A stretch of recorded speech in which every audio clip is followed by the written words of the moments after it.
Good morning प्यारे विद्यार्थियों, online class में आपका स्वागत है।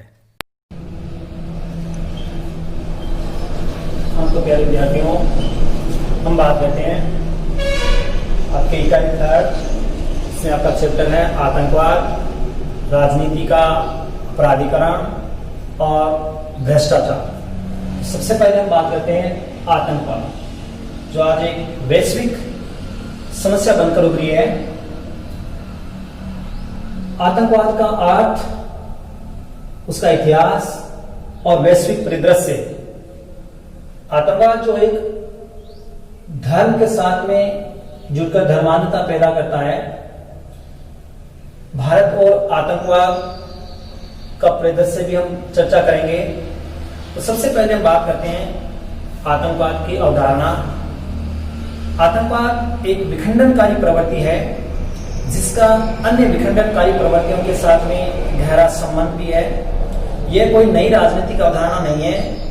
किसी न किसी रूप से यह प्राचीन काल से लेकर अब तक राजनीतिक व्यवस्थाओं में विद्यमान रही है। आतंकवाद के अर्थ की अगर हम बात करें तो इसे टेरर कहते हैं। अंग्रेजी का ये शब्द है जो लैटिन भाषा के अर्थ में टू मेक ट्रेम्बल, यानी किसी को भय से कम कंपाने को मजबूर करना। व्यक्ति, विशेष, समुदाय, सरकार आदि को भय से कम कंपाने के लिए मजबूर करना। और दिनेश ने लिखा है कि आतंकवाद एक विनम्र विभ्रम है। यह एक मनोवैज्ञानिक हमला है जो मनोवैज्ञानिक परिणाम प्राप्त करना होता है। हिंसा की एक नाटकीय प्रस्तुति और उन्नति व प्रसिद्ध आतंकवाद की प्रमुख प्रकृति है। कहते हैं कि एक विभ्रम है जिसके माध्यम से लोगों के एक बहुत बड़े समुदाय को आतंकित करना, दहशत फैलाना, उसको कम कपाना। सामान्य अर्थ में अगर हम बात करें तो किसी भी तरह के भय उत्पन्न करने की विधि को हम आतंकवाद की संज्ञा दे सकते हैं। यानी किसी भी प्रकार का लोगों में भय पैदा करना एक आतंकवाद की संज्ञा दी जा सकती है। जब एक व्यक्ति या समूह अपने उचित मांगों की पूर्ति के लिए शांतिपूर्वक व अहिंसात्मक ढंग से सकारात्मक प्रयास करता है तो उसे तो हम क्या कहते हैं, आंदोलन कहते हैं। यानी एक व्यक्ति या समूह शांतिपूर्वक तरीकों से अपनी मांगे मनवाने के लिए अगर आंदोलन करें तो उसे हम क्या कहते हैं, उसे आंदोलन करते हैं। और आंदोलन लोकतांत्रिक व्यवस्था का एक परिहार्य प्रक्रिया भी मानी जाती है। इसके विपरीत यदि मान लो कोई व्यक्ति या व्यक्ति समूह जब अपने अनुचित मांगों की पूर्ति के लिए व्यापक स्तर पर हिंसा में अशांति पर आधारित यदि नकारात्मक प्रयत्न करता है तो उसे हम आतंकवाद कहते हैं। तो आतंकवाद लोग एक व्यक्ति से, समुदाय से या अन्य को भय से कम कंपाना ही क्या कहलाता है, आतंकवाद कहलाता है। अब यदि हम बात करें कि आतंकवाद का इतिहास है वो कितना पुराना है, तो देखो संपूर्ण इतिहास में शक्ति को प्राप्त करने के लिए आतंकवाद का कई बार प्रयोग किया गया। सुरक्षा और स्वतंत्रता के लिए बल के सामने झुकना और स्थापित व्यवस्था को मजबूरन स्वीकार करना हर युग की आम बात रही है। यानी जो शक्ति व्यवस्था चली आ रही है, जो राजनीतिक व्यवस्था चली आ रही है, उस व्यवस्था के सामने झुकना, उसको अपनाना अपने आप में, ये व्यवस्थाएं, ये समय तो लंबे समय से चला आ रहा है जिसके माध्यम से ऐसा प्रयोग है वो किया जा रहा है। आतंकवाद का सबसे पहले संभवतः उस समय उपयोग हुआ जब शासन के लिए आदिम अवस्था में सजा देकर किसी को विशेष गतिविधि रोकने से रोका गया। यानी आतंकवाद का कहना का मतलब यह है कि आतंकवाद का सबसे पहला प्रयोग शायद आदिम युग में हुआ होगा, जो किसी व्यक्ति को विशेष परिस्थितियों में विशेष कार्य करने के लिए उसे रोका गया। अगर हम बात करें प्रथम मेसोपोटामिया का साम्राज्य अक्कड़ के सारगोन पूर्णतः डरा धमका स्थापित किया गया था। और संपूर्ण इतिहास में निरंकुश तरीकों का प्रयोग, समाज में आतंक का प्रयोग, लोगों को मजबूरन दासत्व व अधीनता स्वीकार करने के लिए हथियार के रूप में प्रयोग होता रहा है। तो कहने का अर्थ है कि आतंकवाद का जो इतिहास है वो आज का नहीं बल्कि एक लंबे समय का इतिहास है। और आदिम युग से भी ऐसी ही जो सामाजिक प्रथाएं थी, जो लोगों को डरा धमका करके और अपने सामने झुकाने का प्रयास है वो किया गया। अगर हम आतंकवाद का वैश्विक परिदृश्य देखें तो आपने शायद 9/11 की घटना का जिक्र सुना होगा, जिसे 9/11 की घटना कहते हैं। और ये घटना अगर आप देखोगे तो आतंकवाद को पुनः महत्वपूर्ण बना देती है। और वस्तुतः तालिबानी स्वरूप पिछली शताब्दी में के अंतिम 2 दशकों में सक्रिय था। तालिबानी स्वरूप जिसे हम कहते हैं, और किंतु अमेरिका ने उसे महामंडित कर दिया और योद्धा और जन मुक्तिदाता भी कहा गया। यानी ये 9/11 की घटना अमेरिका की घटना है जहां पर आतंकवादी घटनाएं हुई थी। और अगर देखा जाए तो यही रवैया पाकिस्तान का कश्मीर के आतंकियों के प्रति रहा है। उन्हें स्वतंत्रता सेनानी की संख्या देकर राजनीतिक मंसूबों को साधना वो चाह। एक देश ने अपने विरोधी देश के खिलाफ रणनीति के बतौर आतंकवाद का खूब सहारा लिया। कहते हैं कि एक देश ने दूसरे देश के खिलाफ में अपनी रणनीति के तहत बतौर आतंकवाद का खुला समर्थन वो दिया। अमेरिका ने तालिबानी रूपी दैत्य को पूर्व सोवियत संघ के विरोध में उत्पन्न किया था। कहते हैं कि देखो, अमेरिका ने जो तालिबान है उस तालिबान को अपने पूर्व शत्रु जो सोवियत संघ था उसके विरुद्ध में उसको तैयार किया गया, किंतु 2 दशकों के बाद वही दैत्य रूपी जो आतंकवाद है उसके विरुद्ध हो गया, नहीं अमेरिका के विरुद्ध हो गया। इराक को पनपाना, तालिबान को पनपाना अमेरिकी राज्य की क्या रही है, रणनीति रही है। इसके साथ साथ अगर हम बात करें, स्वयं अमेरिका ने 9/11 के बाद युद्ध को नया आतंकवाद के खिलाफ कार्रवाई देकर इराक और अफगानिस्तान की प्रभुसत्ता पर हमला भी किया था। इसीलिए मैं आपसे जिक्र कर रहा था 9/11 की घटना, ये अमेरिकी इतिहास का काला दिन वो माना जाता है। अमेरिका और उसके सहयोगी का मानना था कि वे किसी भी किस्म पर विध्वंसक हथियार रखना और उसके जरिए हिंसक कार्रवाई करना आतंकवाद है वो माना जाता है। ये अमेरिका और उसके सहयोगियों का मानना था। और इस नजरिए से आतंकी संगठनों और उनको पनाह देने वाले राष्ट्रों को चिन्हित किया गया कि यदि कोई भी राष्ट्र विध्वंसकारी यदि मान लो हथियार रखता है या आतंकवादियों को पनाह देता है तो वास्तव में वो आतंकियों का समर्थन वो करता है। और अमेरिका और उसके सहयोगी राष्ट्रों ने ऐसे राष्ट्रों का चयन किया कि कौन कौन ऐसे राष्ट्र हैं जो आतंकवाद विरोधी गतिविधियां रखते हैं, जैविक या परमाणु हथियार वो रखते हैं। वास्तव में आतंकवाद केवल हिंसा की तकनीकी नहीं है, वह तो सिर्फ जान से मार देने की या आतंकित करने की कला ही नहीं, अपितु एक विचारधारा है। कहते हैं आज आतंकवाद एक विचारधारा बन गई है। ये केवल खून खराबा करने की, मारने की या भय या दहशत फैलाने की ही नहीं है। इसका शीत युद्ध कालीन अमेरिकी विदेश नीति का गहरा संबंध भी रहा है। यानी शीतकाल युद्ध में भी अमेरिका ने इस आतंकवाद का खूब सहारा लिया था।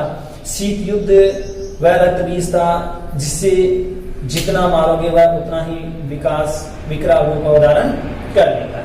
तो पहले कहा था कि आतंकवाद की यह रणनीति रही है कि हिंसा के माध्यम से सुनियोजित ढंग से जनता में दहशत फैलाना। यानी आतंकवाद एक सुनियोजित तरीके से जनता में दहशत फैलाने का कार्य करता है। इसके साथ सत्ता की प्रतिक्रियाओं का लाभ उठाया जाए, यानी जो भी सत्ता है, राजनीतिक सत्ता है, उसकी प्रतिक्रियाओं से ज्यादा लाभ उठाना, अपनी मांगों को उबारना, ये सभी आज आतंकवाद का वैश्विक परिदृश्य वो बन गया है। अगर हम बात करें तो धर्मांधता और आतंकवाद का क्या अर्थ है, तो देखो एक धर्म विशेष के लोग धर्मांधता और आतंकवाद, यानी कि आतंकवाद को धर्म से संबंध मानने की प्रवृत्ति काफी दिनों से विवादास्पद वो चल रही है कि भी आतंकवादी है वो एक धर्म विशेष के लोग हैं और धर्म को ही अपने प्रमुख सामने रख करके और ऐसी गतिविधियों का अंजाम वो देते हैं। ये गंभीर प्रश्न है कि आतंकवाद को किस धर्म से जोड़ा जाए। भी धर्मांधता का अर्थ ये है कि वो अपने धर्म को ज्यादा प्रमुखता देते हैं और दूसरे धर्मों को वो गौण मानते हैं। तो किसी धर्म के साथ में जोड़ा जाए या नहीं जोड़ा जाए, यह मानना है कि धर्म के अनुयायी आतंकवाद को प्रश्रय वो देते हैं। और अगर माने कि विगत लगभग 25-30 वर्षों में एक शक्तिशाली प्रवृत्ति व घटना के रूप में उभरा है और आतंकवादियों ने किसी एक गुट विशेष के प्रति समर्पण का भाव न होकर के एक समुदाय विशेष के प्रति समर्पण भाव रखना एक नकारात्मक वो प्रवृत्ति रही है। कहते हैं कि आतंकवादी है वो एक समूह विशेष के साथ में नहीं बल्कि एक धर्म विशेष से अपना लगाव रखते हैं, जो वास्तव में एक नकारात्मक प्रवृत्ति है जो एक स्वस्थ लोकतांत्रिक समाज के लिए हितकर नहीं होती है। आत्म बलिदान, असीमित बर्बरता, ब्लैकमेल, जबरन धन वसूली, और नृशंस हत्याएं करना ऐसे आतंकवादियों की विशेषताएं वो बन गई है। अगर आज हम बात करें तो भाई बर्बरता करना है, ब्लैकमेल करना है, जबरन धन वसूली करना है, नृशंस हत्याएं करना है, ये सभी आतंकवाद की विशेषताएं बन गई है। पाकिस्तान में भी अगर देखा जाए तो वर्ष 2014 में स्कूल में घुसकर बच्चों की हत्या एक आतंकवाद का वास्तविक भयानक चेहरा प्रस्तुत है वो करता है, जिसमें लगभग 132 बच्चों की हत्या आतंकवादियों ने की थी।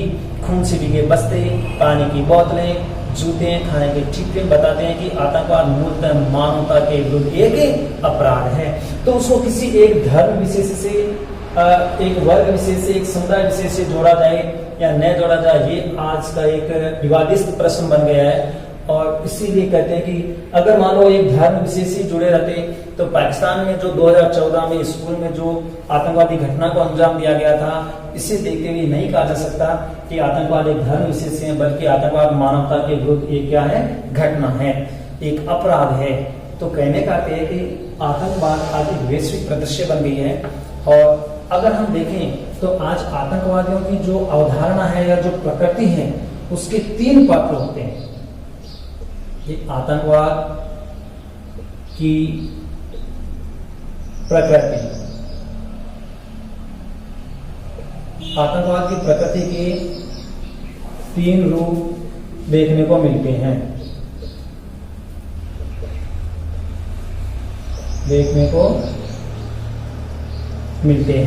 तो ये जो आतंकवाद की प्रवृत्ति के जो 3 रूप हैं, ये आपके जैसे सबसे पहले अगर बात करें आतंकवादी गुट, जिसे आप कहते हैं आतंकवादी गुट। दूसरा आपके विरोधी गुट,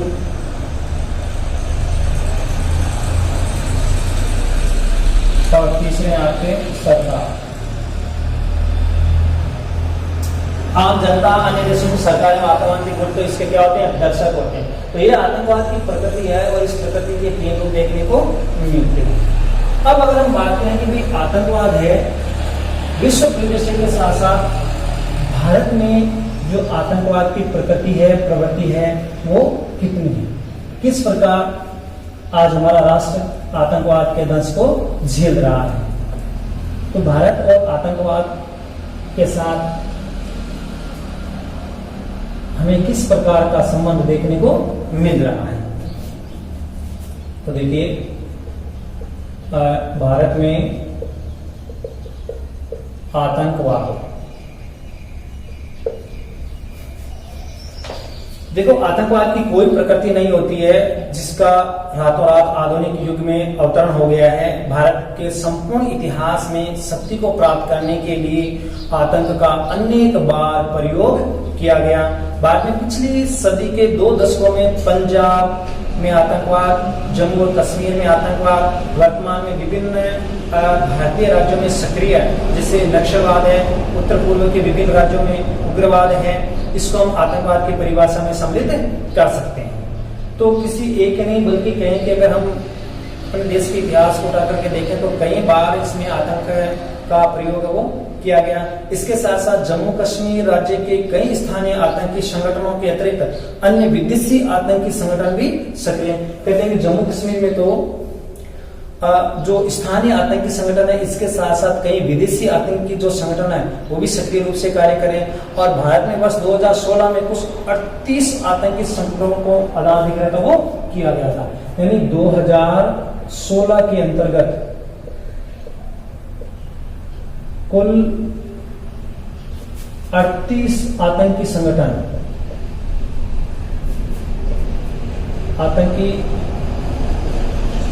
संगठनों को अनाधिकृत किया गया था। अनाधिकृत किया गया, अनाधिकृत किया गया। इसके साथ साथ अगर हम बात करें तो जिसमें निवारक अधिनियम यूपीए के तहत प्रतिबंधित भी किया जा चुका है। ठीक है, तो ये अनाधिकृत जो गतिविधियां हैं, इन गतिविधियों के तहत इनको प्रतिबंध वो किया गया था। तो 38 जो आतंकवादी संगठन है, इन संगठनों को पूर्ण रूप से प्रतिबंधित किया गया था। अब अगर हम बात करें कि हमारे देश में आतंकवाद का क्या स्वरूप है, तो देखिए भारत में आतंकवाद का स्वरूप यानी हमारे यहाँ पर किस प्रकार आतंकवाद है वो फैला है। तो देखिए भारत में सक्रिय जो आतंकवादी संगठनों की प्रकृति एक जैसी नहीं है, यानी जितने भी जो स्थानीय लोकल जो आतंकवादी संगठन है या जो विदेशी आतंकवादी संगठन है, इन सब की प्रकृति, इन सब का स्वरूप वो एक जैसा नहीं है। यद्यपि सभी जो आतंकवादी संगठन हिंसा भय पैदा करने की प्रवृत्ति के तरीकों को अपने लक्ष्यों की प्राप्ति के लिए प्रयोग वो जरूर करते हैं, यानी जो भी आतंकवादी संगठन है ये भय हिंसा आदि फैलाने के लिए अपने भिन्न भिन्न तरीकों के माध्यम से इनका प्रयोग जरूर करते हैं। अब जैसे हम बात करें कि पूर्वोत्तर जो राज्य हैं उनके में विशेषतः जो सीमावर्ती राज्य जैसे जम्मू कश्मीर है, असम, पंजाब, आंध्र प्रदेश है, छत्तीसगढ़, झारखंड, उड़ीसा, बिहार, बंगाल, महाराष्ट्र आदि में आतंकवादी गुट वो सक्रिय है। ये आपके उत्तरी पूर्वी राज्य और सीमावर्ती राज्य, इनमें लगभग आतंकवाद है वो अपनी सक्रिय भूमिका निभा रहा, अपनी सक्रिय जो स्थिति है वो आज भी वहां पर जैसी देखने को मिल रही है। कश्मीर में आतंकवादी गुटों को धार्मिक कारणों से अधिक जनाधार प्राप्त है, यानी कश्मीर में जो आतंकवादी गुट है उसको अगर हम देखें तो निश्चित रूप से धार्मिक कारणों से काफी जनाधार है वो प्राप्त है और उन्हें विदेशी पाकिस्तानी समर्थन की भरपूर मात्रा भी प्राप्त है। और जैसे धन, हथियार, प्रशिक्षण है, दुष्प्रचार, युवाओं में धार्मिक वैचारिक विकार पैदा करना पाकिस्तान ने अहम भूमिका भी निभाई। लेकिन जम्मू कश्मीर में जो आतंकवाद की समस्या है वो इसलिए है कि जम्मू कश्मीर में एक तो पाकिस्तान का समर्थन मिल रहा है, पाकिस्तान से धन मिल रहा है, हथियार मिल रहा है, युवाओं में धार्मिक जो प्रवृत्ति है उस प्रवृत्ति को जागृत किया जा रहा है जिसमें पाकिस्तान ने अपनी अहम भूमिका भी निभाई है। साथ साथ मनोवैज्ञानिक रूप से विभिन्न प्रकार के हथकंडों का प्रयोग किया जा रहा है। कश्मीर के युवाओं में धर्मांधता व कट्टरपन की भावना पैदा करना उनका मुख्य राष्ट्रीय धारा से विमुख कर विदेशी समर्थकों का बहुत बड़ा योगदान वो रहा है। तो कश्मीर के युवाओं में एक धर्म विशेष की विरोधी भावना को भर करके उनको राष्ट्रीय मुख्य धारा से विमुख करके और धर्मांधता की कट्टरता की भावना को करना, ये पाकिस्तान का उसमें अपना महत्वपूर्ण सहयोग है वो रहा है।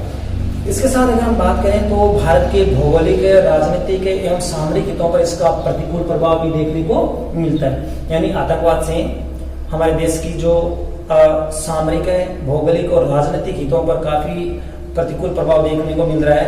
और पिछली शताब्दी में अगर हम बात करें तो पंजाब में सक्रिय आतंकवादी, कश्मीर के आतंकवादियों का केंद्रीय लक्ष्य पृथक राष्ट्र निर्माण की मांग एक जैसी है, यानी एक तो कश्मीर की और पंजाब के जो आतंकवादी थे इनकी लगभग जो एक मांग है कि राष्ट्र, एक पृथक राष्ट्र की मांग, जो दोनों का लक्ष्य लगभग एक जैसा ही रहा है।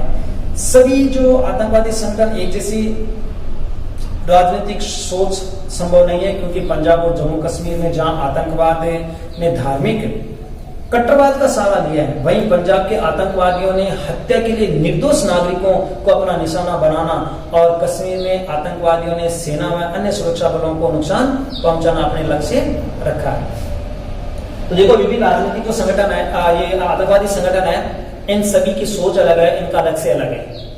पंजाब में इनका लक्ष्य अलग है तो जम्मू कश्मीर में अलग है, तो सीमावर्ती राज्यों में इन आतंकवादी संगठनों का लक्ष्य अलग है। राज्य बल इनका दूसरा लक्ष्य था, जिसमें आप देखोगे असम, मणिपुर, त्रिपुरा, नागालैंड में आतंकवादी गुटों का मुख्य निशाना समुदाय विशेष के लोग ही रहे, जबकि जम्मू कश्मीर में सुरक्षा बल और सेना इनका लक्ष्य रहा है। तो कभी कभी राज्य मिशनरी पर भी हमला बोला जाता है, किंतु आमतौर पर किसी समुदाय विशेष के लोगों पर ही हमले होते हैं। तो कहने का अर्थ यह है कि भारत में जो आतंकवाद का स्वरूप है वो अलग अलग देखने को मिलता है। अब अगर हम बात करें तो भारत में आतंकवाद व नक्सलवाद के देखो स्वरूप कैसे है। भारत में आतंकवाद व नक्सलवाद का स्वरूप किन किन राज्यों में कहां पर, तो देखो सबसे पहले अगर हम बात करें तो जम्मू कश्मीर,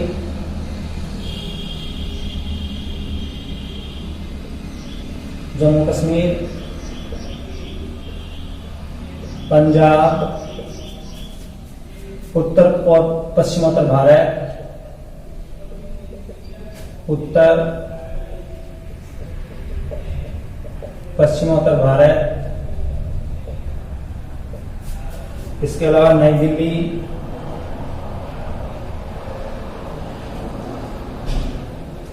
दिल्ली, उत्तर भारत,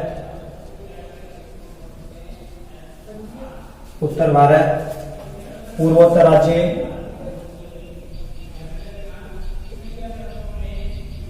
पूर्वोत्तर राज्यों में अगर हम बात करें तो पूर्वोत्तर राज्यों में जो 7 राज्य हैं वो 7 राज्य नक्सलवाद और आतंकवाद से पीड़ित हैं। इसके साथ साथ दक्षिणी भारत,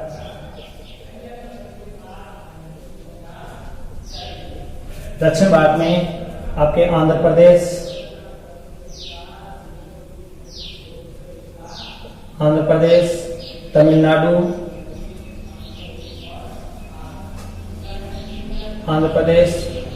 तमिलनाडु, और कर्नाटक, इन राज्यों में आतंकवाद व नक्सलवाद की प्रवृत्ति देखने को मिलती है।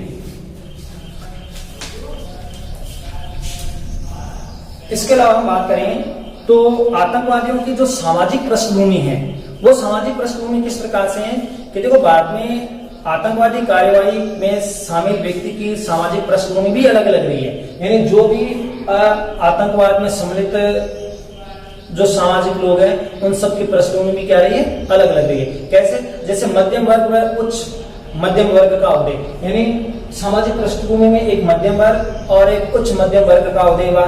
इसके साथ साथ पंजाब, कश्मीर, बंगाल में नक्सली, उत्तर पूर्वोत्तर राज्यों में आतंकी मोटे तौर पर इन्हीं वर्गों से आते हैं। यानी पंजाब में, कश्मीर और बंगाल में और नक्सली जो है या उत्तर पूर्वी जो राज्य हैं, इन राज्यों में मोटे तौर पर जो आतंकवादी है वो इन्हीं वर्गों में से निकलकर आते हैं, जैसे मध्यम वर्ग और उच्च मध्यम वर्ग के लोगों में से। और धर्मांध गरीब तबके के विभ्रमित युवा ये आतंकवादी गुटों में क्या हो जाते हैं, सम्मिलित हो जाते हैं। तो कहने का मतलब है कि हमारे देश में इस सामाजिक पृष्ठभूमि का अर्थ ये हुआ कि मध्यम वर्ग और उच्च मध्यम वर्ग के जो विभ्रमित युवा लोग हैं, जो गरीब है, जो धर्मांध है, ऐसे जो व्यक्ति ना वो ज्यादातर इन आतंकवादी गुटों में सम्मिलित हो जाते हैं और हमारे यहाँ पर स्थानीय लोगों के साथ में मिलकर के और आतंकवादी गतिविधियों को अंजाम वो देते हैं। अब हम बात करते हैं आतंकवादी जो कार्यवाही है उसका लक्ष्य क्या है, यानी आतंकवाद किन किन लक्ष्यों को लेकर के चलते हैं कि हम उनको क्या कार्य करना है, किस प्रकार के कार्य करना है। उनका भी अपना एक एम होता है, एक लक्ष्य होता है, एक उद्देश्य होता है जिनको लेकर के वो चलते हैं और अपनी गतिविधियों को अंजाम देते हैं। तो आतंकवाद की गतिविधियों का क्या लक्ष्य है?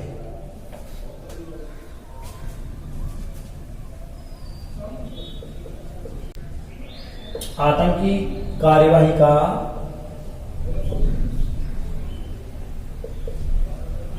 कार्यवाही के लक्ष्य एक देखो, सुनियोजित ढंग से प्रमुख केंद्रीय संसाधनों पर हमला करना, सुनियोजित ढंग से प्रमुख केंद्रों पर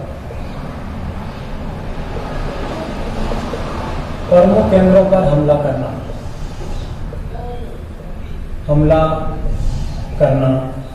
दूसरा है आपके आतंकी और हिंसा की कार्रवाई में बढ़ चढ़ कर भाग लेना। आतंकी और हिंसक कार्रवाई में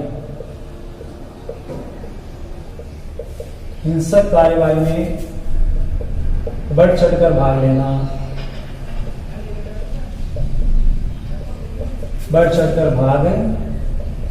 लेना और सत्ता से लाभ प्राप्त करना। सत्ता से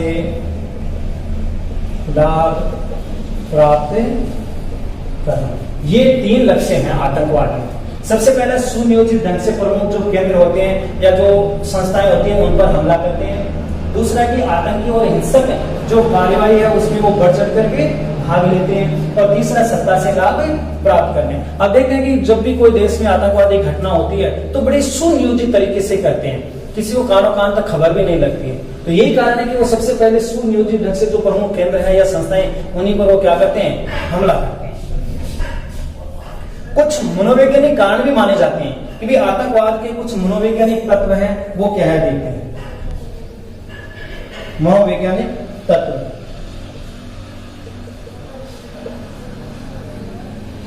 मनोवैज्ञानिक तत्व, मनोवैज्ञानिक कुछ फैक्टर हैं जिनमें सबसे पहले आता है कर्म द्वारा प्रचार करना, कर्म द्वारा प्रचार। दूसरा आपके अभित्रास, अभित्रास का मतलब डराना या धमकाना, डराना या धमकाना।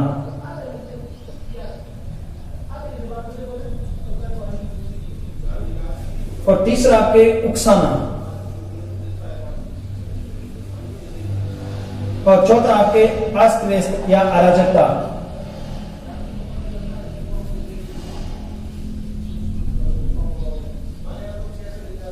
अराजकता। और पांचवा है आपके संघर्ष। ये कुछ मनोवैज्ञानिक फैक्टर है जिनके माध्यम से आतंकवादी घटना या आतंकवादी अपनी घटनाओं को अंजाम दे, जिससे कर्म के द्वारा अभित्रास यानी लोगों को डरा धमका करके, लोगों को उकसा करके, अस्त अराजकता यानी अस्त व्यवस्था को अस्त व्यस्त कर देना, उथल पुथल मचाना, और अंतिम आपके संघर्ष के द्वारा आतंकवादी घटनाओं को अंजाम देने का कार्य वो किया जाता है। तो ये कुछ कारण ऐसे हैं जिनके माध्यम से आतंकवाद है वो अपनी गतिविधियों को अंजाम वो देते हैं। इसके साथ साथ अगर हम बात करें कि भी आतंकवाद और मीडिया कवरेज, आपने देखा होगा कि जो मीडिया वाले होते हैं या जो रिपोर्टर्स होते हैं, दूरदर्शन वाले, जो टीवी पर आप विभिन्न प्रकार के जो समाचार चैनल्स देखते हैं, इनके माध्यम से आतंकवाद को किस प्रकार बढ़ावा दिया जाता है। कई बार जो मीडिया वाले होते हैं वो भी आतंकवादी घटनाओं को इतना कवरेज देते हैं कि नए दहशत फैलते हुए भी लोगों में दहशत वो फैल जाती है। तो मीडिया कवरेज के माध्यम से आतंकवाद की घटनाओं को किस प्रकार बढ़ावा दिया जाता है। तो आतंकवाद और मीडिया कवरेज, आतंकवाद व मीडिया कवरेज।